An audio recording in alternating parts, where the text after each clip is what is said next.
It's 4 p.m. in Dakar and Banjul, 5 p.m. in Abuja. Good afternoon and welcome to the third edition of the live coverage of the 2024 presidential election in Senegal here on West Africa Democracy Radio 94.9 FM.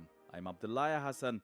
Many thanks for joining us and many thanks to our partner radios, Radio Pod Damango Savannah region in Ghana, Kwakwete Radio, Gangwa, Boni County, and Radio Bagambahan in Ganta, Nimba County, both in Liberia, and Nuimi FM 94.0, North Bank region in the Gambia for joining this broadcast.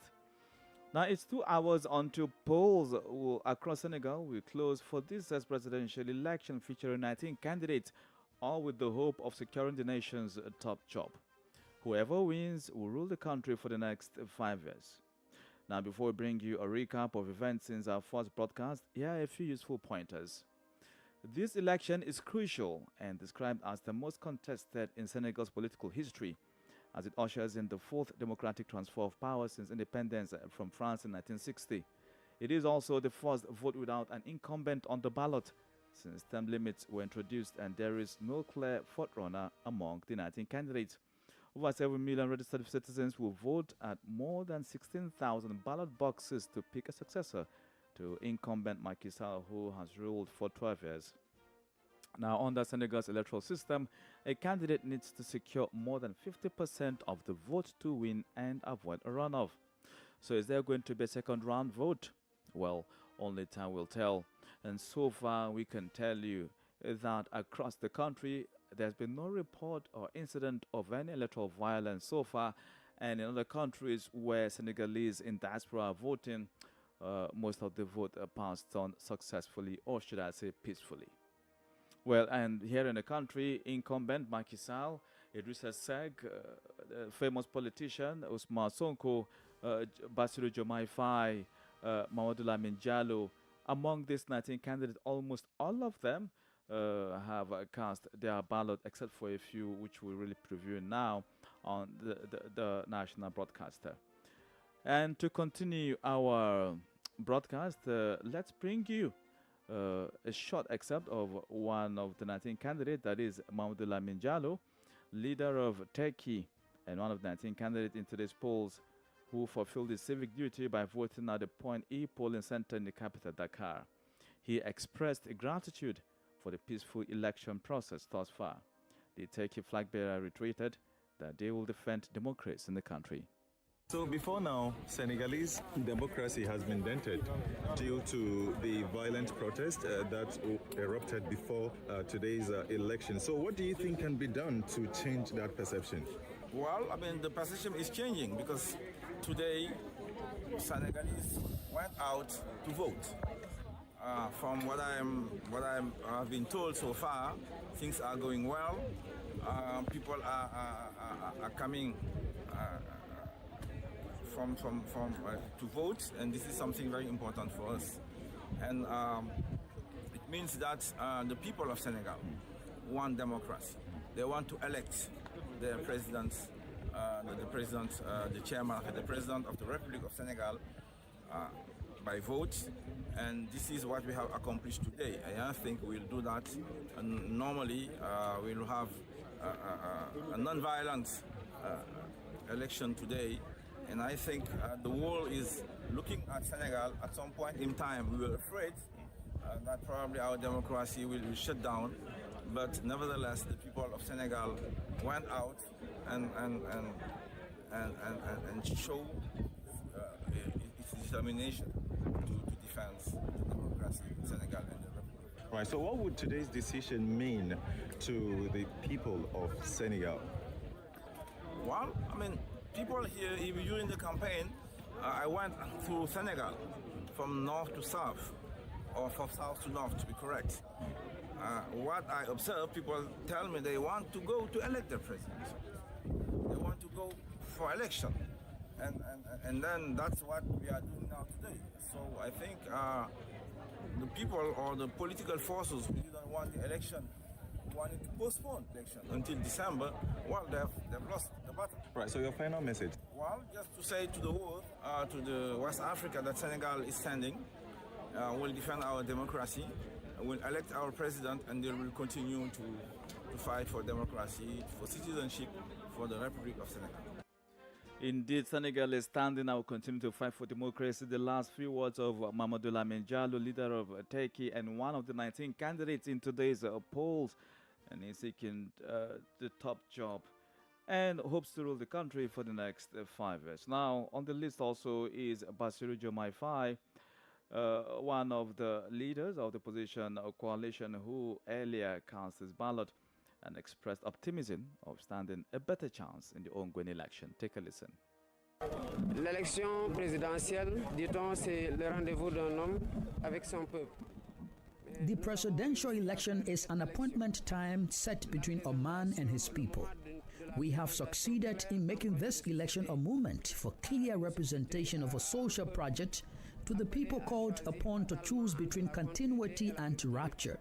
And in few hours' time, we will have the final verdict on that choice. And I remain confident about the choice because I'm in a better position than the other candidates. Je suis particulièrement confiant au regard de l'Alliance populaire qui nous a I'm particularly confident in view of the population's jubilation that welcomed us throughout the country at dawn, late at night, and in the heat of May Day to express their full support for the project we presented to them. And they all waited for this day to solemnly express their decisions. And I remain convinced that this election will be decided in the first round.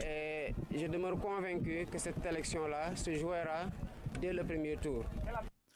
Bassirou Diomaye Faye speaking there. Now, since the opening of the polls in Dakar and other regions of the country, WADR got opinion and, of course, public opinion and views from electorate. Now, WADR team here in Dakar went from one polling booth to another to observe the voting process. What we saw is that aged persons, women, youth, and even the disabled were on queue patiently waiting to take turn to cast their ballot to elect a new president. But what are their expectations? Let's take a listen. All right, my name is Fulbert, in French, Fulbert Simon Sonardom. Right, so Simon, you just finished voting. So how did the process go for you? Yeah, it was easy. So we just wake up on like this morning. We came here. It was they didn't start it yet, and then after that they started, and now I already vote. And until now, I think that everything is going good. So. Right. Yeah. So you were here earlier. What time did you get here, and what time did the vote commence? All right, so I came here around 8:30, something like that. But they were waiting for the police to organize everything, and that's the reason why they didn't start it. But now, like, everything is going well. So yeah. You voted. What are your expectations for the next president? Okay, so my expectation is, like, the first expectation is the stability in the country.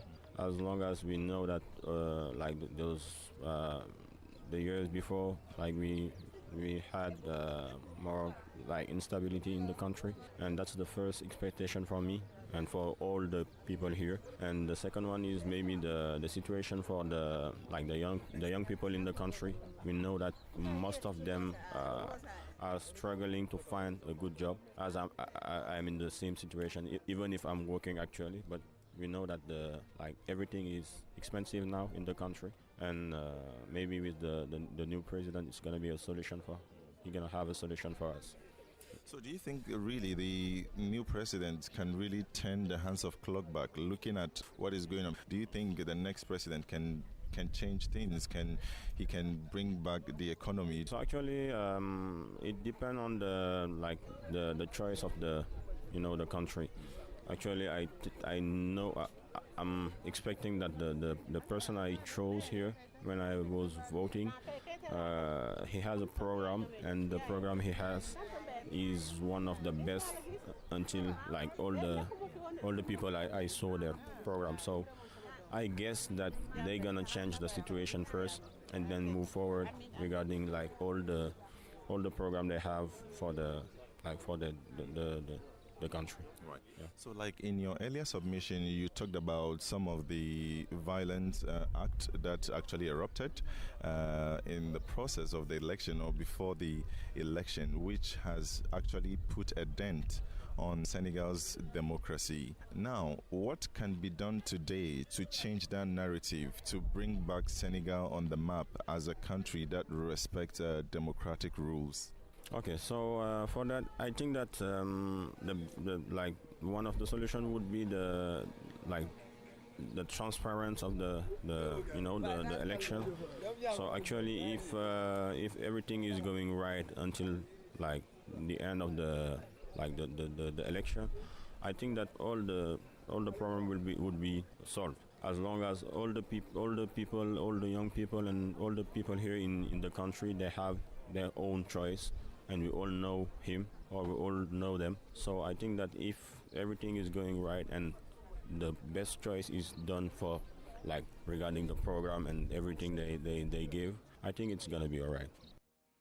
There you have it. A voter speaking to WADR's Tofik Abdel Nasser about what he thinks will make Senegal great again. At least first that he mentioned is respect for the rule of law and ensuring that democracy is sustained.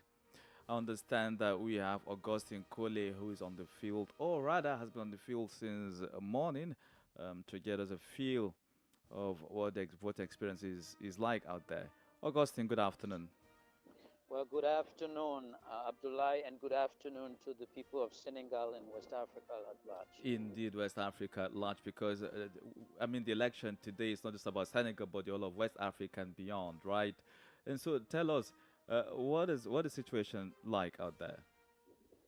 Well, the turnout here at the military camp school here in Wakam is impressive.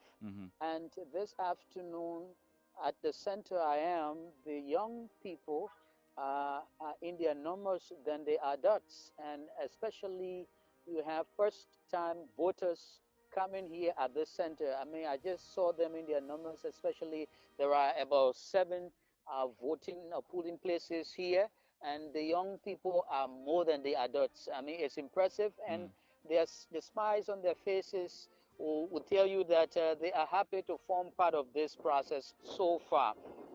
I don't want to ask more about a smile, but Augustine, you told us severally today that in some of the polling booths you went to, that young people actually form a majority of the electorate, and most of them are also first-time voters. Now, what did they say is their primary or secondary reason for why they had to participate in the process? Many of them complain of hardship in terms of high cost of living. Some of them call for the need to be employed. Some of them are saying that they are skilled and they need empowerment. And as a result of that, they have come to make this decision so that the next government would ensure that they are empowered and opportunities are given them so that they can be able to find job and work and contribute towards the country's economy. Talk about empowerment and economy. What are the women there saying? Are you talking about women? Exactly. Yeah, the women are in their numbers, but many of them, especially the few that I spoke with, they said they need empowerment in terms of capacity building. TVET is one aspect some of them talked about. Some of them said they are skilled in tailoring. Some of them said they are skilled in tar dyeing. And some of them said they want to do business. Some of them said yet they're not too much into education, but those technical vocational works will help them in doing, contributing towards the economy. Exactly, that is well said. Now, Augustine, tell us, is there, do you see the presence of party officials and, of course, election observers? I'm not really getting you. I think the guys in the control room, their voices are overlapping yours, so I'm not getting you. If you can just repeat that again. Okay, so I was asking if you see the presence of election observers and, of course, party officials. Oh, yes. I observe the international human rights observers. They are all identified in their dominant blue and white jackets. Okay. We got the contact of one of them so that in case of anything we could call him for information, but we spoke with them out of the record, and they said the process, they have observed that it's going on smoothly and that the voters are turning out. We also saw the International Red Cross Society in the dominant red and the cross sign, and you see them with their kits as though they are prepared for any emergency case. I'm yet to see other observers like the AU and ECOWAS, but I saw a few observers with some jackets. I'm yet to identify the inscriptions on those jackets. But so far, the international human rights observers are here. The European Union, like I noticed once a while around the Mamadou Jainin School, but here at the military camp voting center here in Wakam, I'm yet to see the presence of EU observers. I'm yet to see the presence of African Union observers and that of the ECOWAS at this center where I'm reporting from currently. Very well. So, Augustine, I know during our first broadcast, you did say that the process, or the duration it takes for a voter to go cast his vote is between 3 and 5 minutes. Is that speed still there? Because the polls will close, we understand, by 6 p.m. And so do you see that there might be an extension of the closing hour for those who remain on queue while the poll close? There is a speedy process at 6 of the voting or polling places here.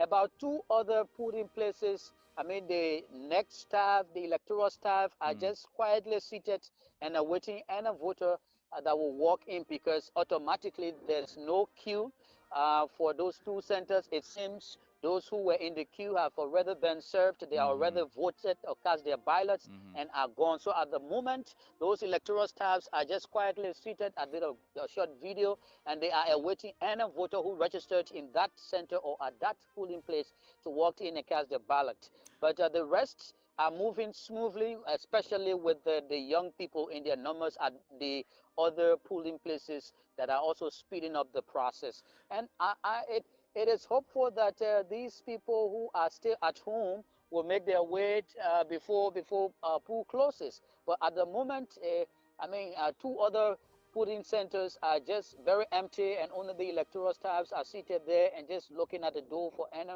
voter that will walk in. And just before I let you go, Augustine, let me just ask, are we certain that counting will commence as soon as polls close?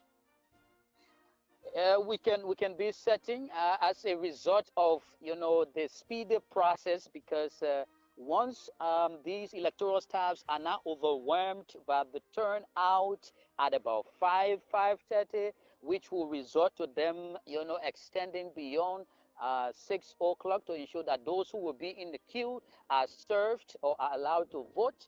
We can be certain that the counting process will begin early. However, we just don't know at around 5 o'clock, 5:30, the putting in of these electorates. If they come in their numbers, they will surmount to extending beyond the 6 o'clock, because the electoral staff will have to serve all those who will be in the queue. But once it continues like this, the electoral staff will have ample time to continue the counting process just at 6 o'clock. Thank you, Augustine, for that update. I'm sure we'll join our subsequent broadcast and just keep the information flowing. It's a pleasure, Abdullah.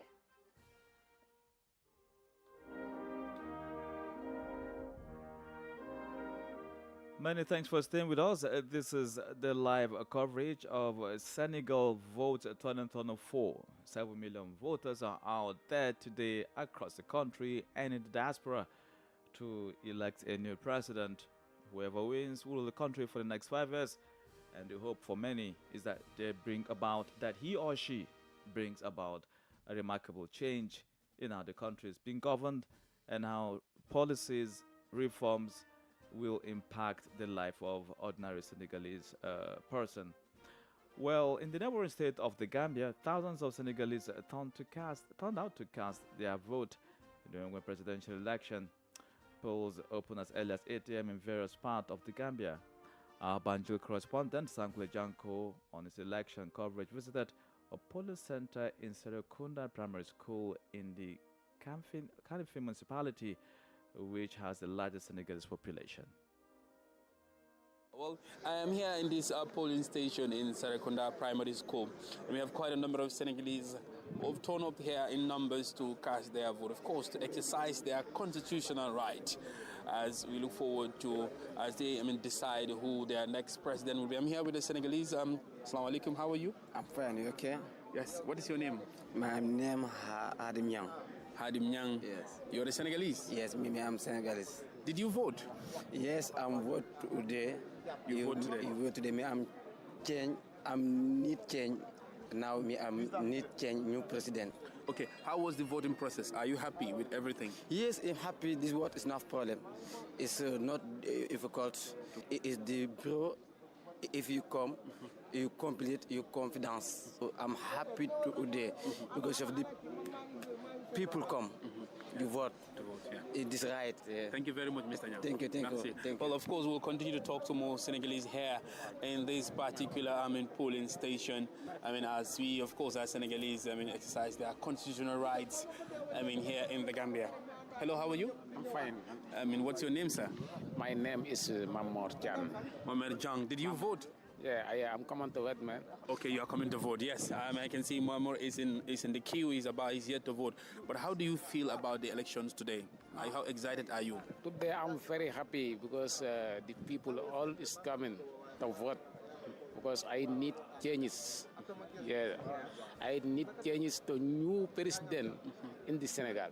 Yeah, but I'm very, very, very happy today. You're very, very happy. Very happy, very happy. Good. Good luck to you. Yeah, thank you so much. Thank you. Thanks. All right. I'm still here, of course, talking to Senegalese. We have long queues here in the Serekunda Primary School. Long queues. People have actually turned out in their numbers. To exercise their constitutional right to vote. Everything is going smoothly so far. People are following the queue as they should. It's just a matter of minutes once you enter into the polling station. Once you enter into the classroom, you'll be directed by polling officials, electoral officials, as to what to do. Within a minute or so, you'll be out. So far, so good. The voting process is smooth. Yes, I'm still here in Serekunda talking to Senegalese, and I'm here with a gentleman. How are you, sir? Yeah, I'm doing good. How are you doing? Alhamdulillah, thank you. What's your name? Usman Balde. Usman Balde. Yeah. Have you voted? Yeah, no, I want to vote, but they told me, they said I have to vote in Senegal. Oh. Voilà, because I didn't change the place, that's why. So unfortunately, you cannot vote here. Yeah. Do you think you have time to go to Senegal and vote? No. Oh, that's bad. Where do you live in Senegal? Kolda. Yeah. So for you to go all the way to Kolda will be too late. No, too late. Too late. Because Kolda is far. It's far. Well, sometimes the traffic. Yeah. You have to go to Basse and beyond. Yeah, sometimes Basse or you pass by Jiboro. Okay. Yeah, Jiboro, Sileti, Binjona and Kolda. And that's too far to go. No, very far. I'm sorry for you. You cannot, exercise your constitutional right. I'm sorry. Yeah, okay, thank you. But overall, how do you feel about the election and everything? How do you feel? No, I feel like the election is going good because it's going peaceful. Voilà, that's why, because a human being like peaceful. Yeah. Voilà, if we have peaceful, we vote in peace is very important. Absolutely. Yeah. Right. Well, good luck to you, sir. Thank you very much. Yeah. Unfortunately for him, he can't vote. But so far, this is the only case we have at this particular polling center wherein someone comes and he is told that he cannot vote simply because this is not the polling center for the particular person. In Kanifing, for example, I was there earlier on. We did not have any such case. But here, Mr. Balde is told that he could not vote simply because this is not the place that the voting center has actually changed in his case, and he will have to go all the way to Kolda. And Kolda, it's about 800 kilometers or so from where we are. So it's very, very, very far. And unfortunately for him, he would not be able to exercise his constitutional rights because he will not be able to go all the way to Kolda to vote. And on election day, in fact, you were not allowed to travel from one region to another in Senegal. So unfortunately for Mr. Balde, he would not vote in this presidential election. And my brother here, we are in Senegal. Tell us, have you voted? Yes. So how do you feel after voting? Very happy. I'm very happy to contribute my vote this is the only thing I have, my vote. I'm very happy for that. And I thank God to be a Senegalese, because we have a very peace country, and we need changes. The way I told you last time, we need changes, and that changes we need is, the most important point is justice. Justice. When you have justice, you have peace, and you can develop your country. Absolutely. If you don't have peace, you cannot develop your country. That's right. You voted. How do you see the process? Very good, very well. I don't see anything wrong there, and I'm happy to see that like this. May God make this continue like this, and we finish everybody happy like that. Because we need peace. Peace is everything. Absolutely. Yes, and so we need changes. If I say changes, anyone can change, but we need also good leaders. We have everything in Africa, but our problem is leaders. That's why I think when we change our leaders, our country will be changed fast, and we will be proud for all of us. Finally, what message do you have for Senegalese, particularly those who are voting and those who are sitting at home? Just make everything peacefully and go home. When the results come, who win, celebrate, finish, life goes on. Life goes on, of course. That's the message here. Come and vote, cast your vote peacefully, go back home and sit peacefully and wait for the results. Whoever wins, accept it, and life goes on. Well, it's back to you in the studios from here in Serekunda. I'm in primary school in the Gambia. Many thanks, Sam Kule Janko. Indeed, the words of the last speaker there. Whoever wins, well, just accept it, celebrate the victory, and life goes on. And I'm being told we have Imo Adet, who is on the streets of Dakar for situation report. Imo, good afternoon. Hello, Abdullah. I heard this loud beep sound. I hope you are not too close to the Jandimari. No. We, as a matter of fact, we just arrived now at the stadium here in Medina. Great. As you know, Medina is a very busy area, but fortunately, they didn't put it that way. Most people seem to have finished voting, and everywhere remains calm at the moment, I must say. Now, why at the moment? Are there reports of tension here and there, or what? No. You know, as a matter of fact, the businesses, vehicular movement, is coming up. We've seen a lot of vehicles on the way.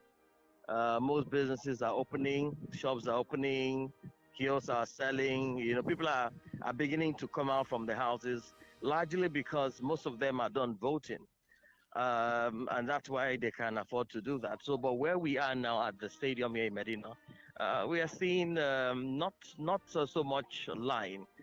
Which clearly shows that a larger percentage of the voters have, exercised their rights and are on their way. And so, what else do you observe, or what else do you see? Because it's early to ask if you spoke to a few of them because you just arrived. Otherwise, I would have asked if. Yes, we haven't been able to speak with anyone, but from what we have observed, everywhere remains calm. Right from the end of the radio to where we are now.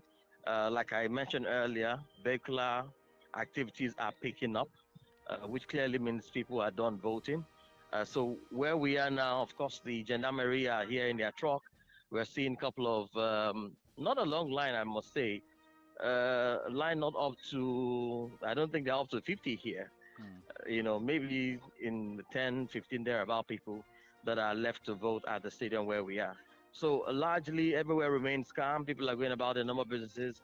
And this is a very crucial election for the country and the population. So you can actually sense the air of anxiety. People are anxious to know what's going to play out at the end and how credible this election will be. you know, aside that, will their vote count? Will their vote matter? Knowing, the chaos that has, that we saw building up to this election. Exactly. So, everywhere is calm. I mean, there is nothing really to report to say there's a snatching of ballot box. I mean, these were incidents reported during the Sierra Leone and Liberia elections, even in Nigeria. Exactly. Yeah. Exactly, Abdullah. Clearly this is, this is one lesson that countries that are preparing for elections to learn. Everybody's waiting. Right?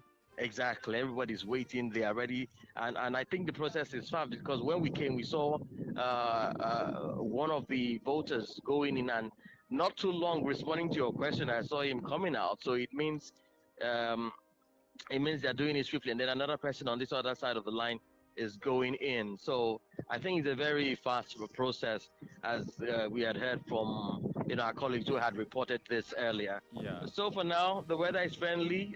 People are just here, not talking to themselves on the line, but waiting for it to be their turn for them to go in and exercise their franchise. And Imo, one other thing I really want you to help us analyze, because you're out there on the ground, is the fact that just before the election today, there was this sort of apprehension or maybe fear that we might really have reports or incidents or pockets of violence here and there. But I mean, unfortunately, none of that has happened. And so what can we attribute this peaceful atmosphere to? Sensitization or the presence of security personnel? No. It's not even about. I mean, right now the security agencies don't even have work to do. From those I'm seeing here, right in front of inside the stadium, they are in the back of the truck, and what are they doing? Pressing their phones, chatting. Because there is really no room for violence. There is really no room for that kind of apprehension as one would have thought. I mean, building up to this, everybody were expecting, look, let's just have this election.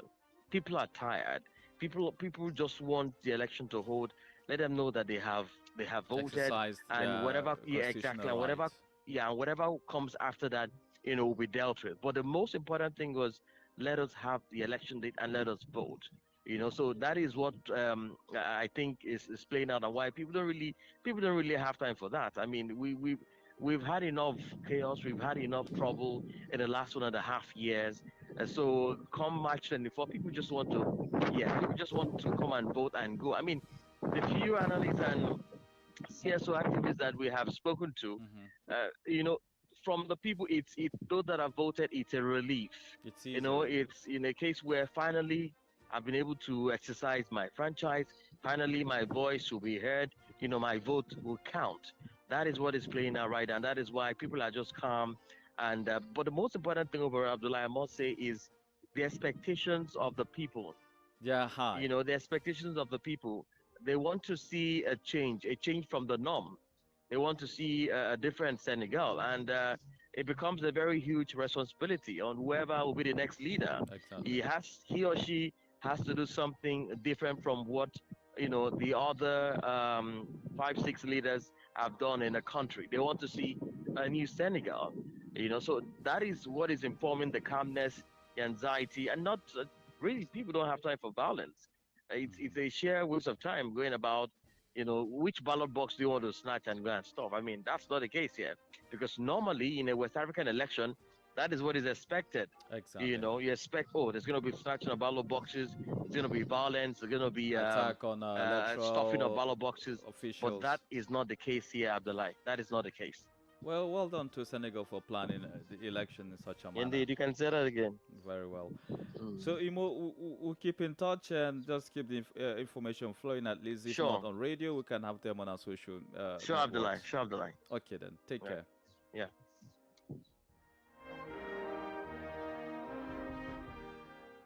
Well, and this is where we draw the curtains on this broadcast of Senegal Votes 2024.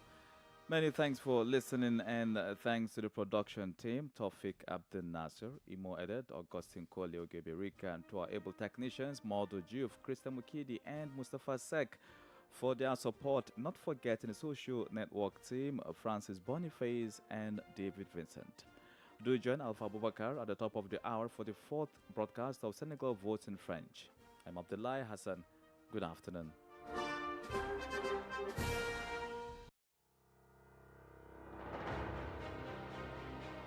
You just listened to the live coverage